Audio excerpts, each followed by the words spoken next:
സുഹൃത്തുക്കളെ, സല്യൂട്ട്. ഞാൻ ആദ്യമായി പോലീസ് സ്റ്റേഷനിൽ കയറുന്ന ഒരു സംഭവമാണ്. അപ്പോൾ ഞാൻ MA പഠിച്ചുകൊണ്ടിരിക്കുകയായിരുന്നു. ഞങ്ങളുടെ വീട്ടിൽ അന്ന് എന്നെ തുന്നൽ പഠിപ്പിക്കാനായിട്ട് ഒരു ടീച്ചർ വരുമായിരുന്നു. വളരെ സുന്ദരിയായിട്ടുള്ള ഒരു ടീച്ചറായിരുന്നു. സ്ഥിരമായി സംസാരിക്കും. പൊന്നെ, മോളെ, ചക്കരെ, തേനെ എന്നൊക്കെ വിളിച്ചൊക്കെയാണ് സംസാരിക്കുക.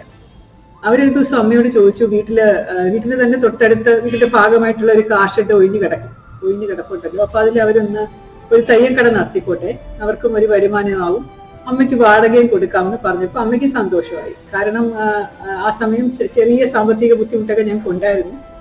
എൻ്റെ ചെറുപ്പത്തിൽ അച്ഛൻ മരിച്ചു പോയതാണ്. അപ്പോൾ അമ്മയും 2 ചേച്ചിമാരും അനിയനും ഒക്കെ ആയിട്ടാണ് ഞങ്ങൾ താമസിച്ചിരുന്നത്. അപ്പൊ അങ്ങനെ അവർക്കത് കട വാടകയ്ക്ക് കൊടുത്തു. അവരത് വലിയ ബൃഹത്തായ ഒരു തയ്യൽ കടയായിട്ട് ഒരു 10-12 തയ്യൽ മെഷീനൊക്കെ കൊണ്ടിട്ട് തുടങ്ങി. കുറെ ആളുകൾ വരുമായിരുന്നു. കാരണം നല്ല ഒരു റെസിഡൻഷ്യൽ കോളനിയാണ് അവിടെ. അപ്പൊ ചിലപ്പോൾ രാത്രി 10:30 വരെയൊക്കെ കട നടത്തിക്കൊണ്ടുപോകും. പുരുഷന്മാരും അവിടെ തയ്യൽ ജോലിക്ക് ഉണ്ടായിരുന്നു.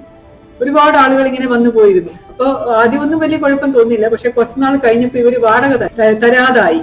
അപ്പൊ വാടകയും കിട്ടുന്നില്ല.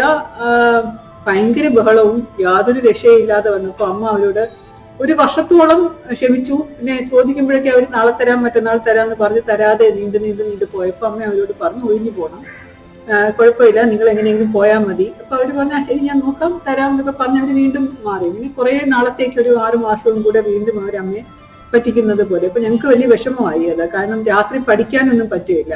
ഞങ്ങള് വൈകുന്നേരം ഭക്ഷണം കഴിച്ചു കഴിഞ്ഞിട്ട് പഠിക്കാനായിട്ട് ഇരിക്കുന്ന സമയമായിരിക്കും ഈ കടയിലെ ബഹളങ്ങളൊക്കെ കേൾക്കുക. അപ്പൊ അതൊക്കെ പഠിത്തം തടസ്സപ്പെട്ടു പോകുന്നുണ്ട്.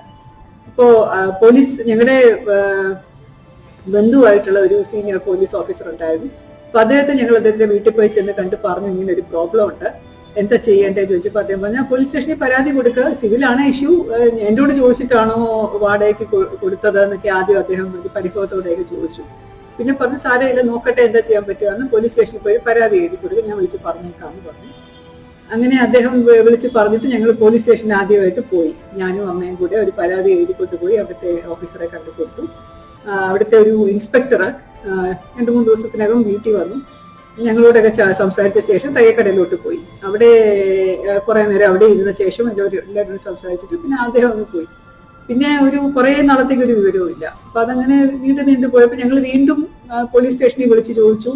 ഒരു പ്രാവശ്യം നേരിട്ട് ചെന്നു, ഇദ്ദേഹത്തെ കണ്ടില്ല. പിന്നെ വീണ്ടും ഞങ്ങൾ ഞങ്ങളുടെ ബന്ധുവിന്റെ അടുത്ത് പോയി, അപ്പോഴും ഒന്നുമില്ല. പിന്നെ ഇൻസ്പെക്ടർ ചിലപ്പോൾ ഇടയ്ക്കിടയ്ക്ക് വന്നിട്ട് തയ്യക്കടയിൽ വന്ന ആ ലേഡിയുമായിട്ടിരുന്ന് കുറെ നേരമൊക്കെ സംസാരിച്ചിട്ടൊക്കെ പോകും. ഞങ്ങളുടെ അടുത്ത് വരികയില്ല, ഞങ്ങളെ കാണുകയില്ല, ഒന്നുമില്ല. പക്ഷെ കട അവർ ഒഴിഞ്ഞിട്ടില്ല. അപ്പൊ അവസാനം ഗതികെട്ട് ഞങ്ങൾ വീണ്ടും ആ ബന്ധുവിന്റെ അടുത്ത് പോയപ്പോ നമ്മളിപ്പോ ആദ്യമായിട്ടാണ് ഈ സിവിൽ ടേംസ് കേസിന്റെ കാര്യങ്ങളൊക്കെ കേൾക്കുന്നത്. അപ്പൊ പറഞ്ഞു, അത് വാടകയ്ക്ക് താമസിക്കുന്നവർക്ക്, വാടക എടുത്തിട്ടുള്ളവർക്ക് ഒരു അവകാശമുണ്ട്, റൈറ്റ് ടു പൊസഷൻ എന്നാണ് അതിനെ പറയുക. അപ്പൊ അവർക്ക് ആ റൈറ്റ് ഉണ്ട്, അതുകൊണ്ട് അവരെ അങ്ങനെ ഇറക്കി വിടാനൊന്നും പറ്റില്ല. കൂടാതെ കുറെ കാര്യങ്ങളൊക്കെ ഇങ്ങനെ പറഞ്ഞു അതിനെപ്പറ്റി. എന്താ, സിവിൽ ഡിസ്പ്യൂട്ട് ആണ്, കോടതിയിൽ പോയി അങ്ങനെ ചെയ്യണം, പോലീസിന് ഇടപെടുന്ന പരിമിതി ഉണ്ട് എന്നൊക്കെ പറഞ്ഞു.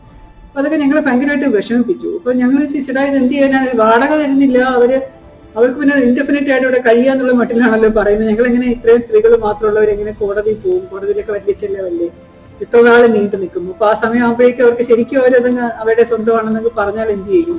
അപ്പൊ അന്ന് അമ്മയ്ക്കൊരു അബദ്ധം പറ്റിയത് അറിയില്ലാത്തത് കൊണ്ട് അങ്ങനെ കോൺട്രാക്ട് ചെയ്തിരുന്നില്ല, വാടക ചീട്ടുണ്ടായിരുന്നില്ല. അപ്പൊ അതൊക്കെയാണ് ചോദിച്ചുകൊണ്ടിരുന്നത് അവര്. അപ്പൊ ഞങ്ങളുടെ അടുത്ത് താമസിക്കുന്ന ഒരു ആള് പറഞ്ഞു, ഇതൊരു നല്ല രാഷ്ട്രീയ പ്രവർത്തകനുണ്ട്, അദ്ദേഹത്തെ പോയി കണ്ടാൽ ചിലപ്പോൾ ശരിയാവുന്നു. അപ്പൊ പ്രതീക്ഷയോടെ ഞാനും അമ്മയും കൂടെ അദ്ദേഹത്തിന്റെ വീട്ടിൽ ചെന്നു. അപ്പൊ അദ്ദേഹം ആദ്യം പറഞ്ഞു, ഞങ്ങൾ തൊഴിലാളി വർഗത്തിന്റെ കൂടെയാണ്, നിങ്ങളെപ്പോലുള്ളവരുടെ കൂടെ അല്ല നിൽക്കുന്നതെന്ന് അറിയാമല്ലോ എന്നൊക്കെ ചോദിച്ചു. പക്ഷെ ഞങ്ങളുടെ നിസ്സഹായാവസ്ഥ വിവരിച്ചു കൊടുത്തപ്പോൾ അദ്ദേഹത്തിന് എല്ലാം മനസ്സിലായി. എന്നിട്ട് അദ്ദേഹം പറഞ്ഞു, ശരി, ഞാൻ നോക്കട്ടെ, ഇടപെടാം, പഠിക്കുന്ന കുട്ടികളല്ലേ, അപ്പൊ പഠിക്കുന്നത് തടസ്സപ്പെടുത്താൻ പാടില്ലല്ലോ. അതിന്റെ ഇടയിൽ കൂടെ അമ്മയ്ക്ക് ഏറ്റവും വിഷമമായ വേറൊരു കാര്യം കൂടെ ഉണ്ടായി. കാരണം അമ്മ ഒരു ദിവസം രാവിലെ അമ്പലത്തിൽ പോയിട്ട് തിരിച്ചു വരുമ്പോൾ ആ കാർഷെഡിന്റെ മുന്നിൽ ഷട്ടർ ഇട്ടിരിക്കുകയായിരുന്നു. അതിന്റെ മുമ്പിൽ അത് തുറക്കുന്നതിന് മുമ്പ് വലിയൊരു പോസ്റ്റർ എഴുതി വെച്ചിട്ടുണ്ടായിരുന്നു. ആരോ എഴുതി വെച്ചു, അയ്യേ, ഇത് തയ്യക്കടയാണോ, ഇതൊരു ശാലയല്ലേ എന്നുള്ള മട്ടിൽ. അപ്പൊ അമ്മയ്ക്ക് അത് ഭയങ്കരമായിട്ട് ആഘാതം ഉണ്ടായി. കാരണം അത് നമ്മുടെ വീട് തന്നെയാണല്ലോ, 3 പെൺപിള്ളേരുള്ള വീടല്ലേ, കല്യാണം കഴിക്കാത്ത കുട്ടികളല്ലേ. അപ്പൊ അമ്മ വിചാരിച്ചു, ഇനി അവരെ പറ്റി എങ്ങാനും പറയുകയാണ്, ഇത് വലിയ നാണക്കേടായാലോ എന്നൊക്കെയുള്ള ഒരു ആധിയൊക്കെ ഉണ്ടായിരുന്നു അമ്മയ്ക്ക്. അവസാനം എന്തായാലും രാഷ്ട്രീയ നേതാവ് ഇടപെട്ടത് കൊണ്ട് 2 ആഴ്ചക്കകം ആ സ്ത്രീ എല്ലാം എടുത്തുകൊണ്ട് പോയി.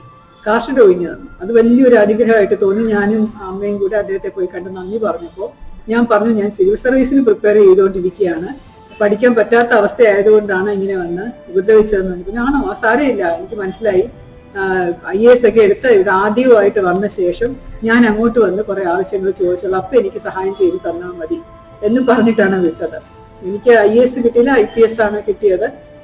കുറെ നാൾ ഞാൻ തിരുവനന്തപുരത്ത് ലോ ആൻഡ് ഓർഡർ അല്ലെങ്കിൽ പോലും കുറെ നാൾ തിരുവനന്തപുരത്തും കേരളത്തിലും ആയിട്ട് ജോലി ചെയ്തിട്ടും ഒറ്റ പ്രാവശ്യമാണ് അദ്ദേഹം എന്നെ കാണാൻ വന്നത്. പക്ഷെ അത് ഒരാവശ്യത്തിനും ആയിരുന്നില്ല, ഒരു പരിപാടിക്ക് ക്ഷണിക്കാനായിരുന്നു. അദ്ദേഹത്തിന്റെ ഭാര്യ ഒരു ക്യാൻസർ പേഷ്യന്റ് ആയിരുന്നു. അകാല ചരമം പ്രാപിച്ച ആ ലേഡിയുടെ ഓർമ്മയ്ക്കായിട്ട് അദ്ദേഹം രാജേശ്വരി ഫൗണ്ടേഷൻ എന്ന് പറയുന്ന ഒരു ക്യാൻസർ ചാരിറ്റബിൾ സൊസൈറ്റി, ക്യാൻസർ പേഷ്യന്റിനെ ഫ്രീ ആയിട്ട് ട്രീറ്റ് ചെയ്യുന്ന ഒരു ചാരിറ്റബിൾ സൊസൈറ്റി സ്റ്റാർട്ട് ചെയ്തിരുന്നു. അപ്പൊ അതിന്റെ ഒരു വാർഷിക ആഘോഷ പരിപാടിക്ക് എന്നെ സംസാരിക്കാനായിട്ടാണ് എന്നെ വിളിച്ചുകൊണ്ട് പോയത്. ചടങ്ങിന്റെ ഇടയിലൂടെ ഞാൻ ഈ കഥ പറഞ്ഞു. എന്നിട്ട് പറഞ്ഞു, അദ്ദേഹം എന്നെ ഇങ്ങനെ പണ്ട് ഞാൻ ഒരു പ്രശ്നത്തിലുണ്ടായിരുന്നപ്പോൾ എന്നെ പോലീസിന് സഹായിക്കാൻ പറ്റാതെ ഇദ്ദേഹം സഹായിച്ചതാണെന്ന് പറഞ്ഞപ്പോൾ അദ്ദേഹത്തിന് വളരെ സന്തോഷമായിട്ട് കണ്ണൊക്കെ നിറഞ്ഞു വന്നായിരുന്നു ആ സമയത്ത്. കഴിഞ്ഞ ഇടയ്ക്ക് അദ്ദേഹവും മരണപ്പെട്ടു. ഒരിക്കലും മറക്കാൻ പറ്റത്തില്ല ആ ഒരു സമയത്ത് അദ്ദേഹം ചെയ്തു തന്ന കാര്യവും. പിന്നെ വളരെ നല്ലൊരു വ്യക്തിയാണ് കെ വിജയകുമാർ നായർ എന്നായിരുന്നു പേര്. ആ സമയത്തൊന്നും ഞാൻ ആലോചിച്ചു പോലും ഇല്ല ഞാൻ പോലീസ് ഡിപ്പാർട്ട്മെന്റിൽ വരുമെന്നോ ഒരു IPS ഓഫീസറായിട്ട് കേരളത്തിൽ എനിക്ക് സേവനം ചെയ്യാൻ പറ്റുമെന്നോ ഒന്നും.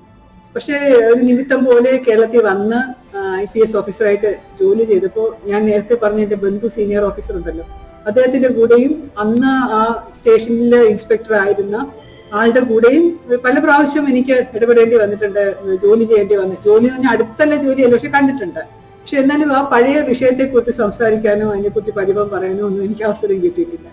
പക്ഷെ എന്റെ മുന്നിൽ ഇതുപോലെ പ്രശ്നങ്ങളുമായിട്ട്, സിവിൽ പ്രശ്നങ്ങളുമായിട്ട് വന്നിട്ടുള്ള ഒരാളോടും എനിക്ക് ഇത് നിങ്ങൾ കോടതിയിൽ പോയി തീർക്കണം, ഇതിങ്ങനത്തെയുള്ള സിവിൽ ഇഷ്യൂ ആണ്, പോലീസിന് ഇടപെടാൻ പറ്റില്ല, വാടക ചീട്ടുണ്ടോ, നിങ്ങൾ കോൺട്രാക്ട് ഉണ്ടോ, റൈറ്റ് ഓഫ് പൊസഷൻ നിങ്ങളുടെ ഫേവറിൽ അല്ലല്ലോ എന്നൊന്നും എനിക്ക് പറയാനേ തോന്നിയിട്ടില്ല. കാരണം ഞങ്ങൾക്കുണ്ടായിട്ടുള്ള ആ ഒരു കഷ്ടത നിറഞ്ഞ അനുഭവം അതിനെപ്പറ്റി ഓർക്കുമ്പോൾ നമുക്ക് അവരെ സഹായിക്കാനേ തോന്നിയിട്ടുള്ളൂ. പരമാവധി എനിക്ക് തോന്നുന്നു പോലീസ് ഓഫീസേഴ്സും ഇതുപോലെയുള്ള കാര്യങ്ങളിൽ സഹായിച്ചിരുന്നെങ്കിൽ എന്തോ നന്നായിരുന്നേനെ എന്ന് തോന്നുന്നുണ്ട്.